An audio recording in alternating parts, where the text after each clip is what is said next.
Brigid from Rooted Sky Homestead, and soon I'll figure out how to not have the top of my head cut off in these videos, but for right now, I think this is better than looking at my abdomen.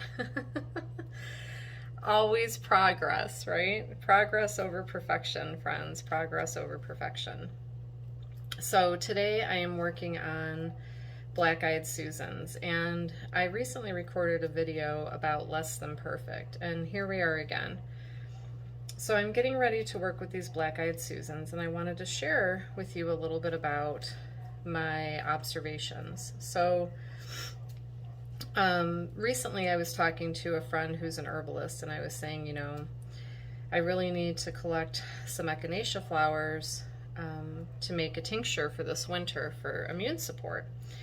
And they said, you know, Black-Eyed Susan is actually the underdog when it comes to thinking about immune support. Most people don't think about Black-Eyed Susans, but they'll think about echinacea. So like somehow echinacea became, once again, the prettier girl in the race, right? So when you think of echinacea, you have those beautiful pink flowers, and if you're not a fan of yellow, then Black-Eyed Susans may not be your thing, right?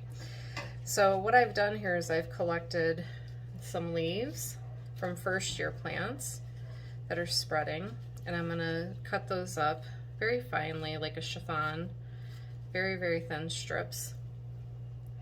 See, it's so thin it doesn't, there we go, thin strips. And those are gonna go into my mason jar, and then I'm gonna start chopping up the heads. Anyways, so here's my story about Black-Eyed Susan. While I have echinacea growing around the homestead, I haven't actually worked with her yet. I haven't felt called to. But Black-Eyed Susan really got my attention this year because it's one of those plants that has been on the homestead for a long, long time. And I appreciate her fall time beauty. You know, those stunning black centers and the really beautiful bright yellow petals. But I thought of her as more of like a nuisance plant because she just seems to go wherever she wants. And what I'm learning about her is that it's not that she's just going wherever she wants. I mean, she can, she's sovereign, right? But it's more about, I'm trying to get your attention. Do you see me? Which is ironic given how bright this flower is. But the truth is, I wasn't seeing her. I wasn't giving this plant any ounce of attention because I had this bias towards, you know, you just do whatever you want and go wherever you want, instead of, oh wow, you're really trying to get me to notice you because it's time, like you belong in my apothecary and you're willing to do that, you know. So today when I went to collect the flowers, I first said, I see you. I really, really see you. And you're stunning. And I'm sorry that I've ignored you for so long. And thank you for your patience. And thank you for your persistence, right? So when I think of this beautiful flower, I'm not thinking of it anymore as a nuisance. I'm seeing these other character traits, these qualities about this plant that, you know, again, there's two sides, there's more than two sides, but there's usually two sides to the same coin, right? And from where I was perceiving and the lens I was looking through initially was, I was closed off, like I wasn't even receptive.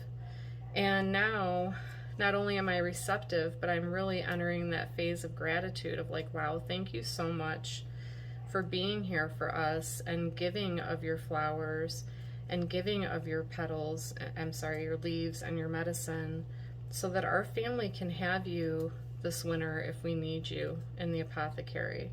And you just never know when that's, you know, when you're going to need to reach for that tincture. But I will tell you that the deeper I go with this, with working with plant medicine, the more I'm aware of how long they've been supporting us. I just wasn't paying attention. I didn't realize what they were trying to offer. And so today I have an immense amount of gratitude for this beautiful medicinal plant that has been here waiting to be noticed, waiting to be seen for a very long time. And you'll see that as a common theme in my videos because there's so much to notice in life. But I'm only able to take so much in at any given moment. And it's really about what's happening inside of me. So something is changing inside of my own heart, right? Like maybe I have a little bit more softness and a little bit more kindness towards myself. And I'm not seeing some of my more pesky qualities as being a nuisance, but I'm seeing their gift and their brightness. And, you know, the moreness and not the lessness from the same coin. All I did was turn it over, but it is the same coin. So thank you, friends. I hope that today is treating you well wherever you are and however you are. And until next time, be well.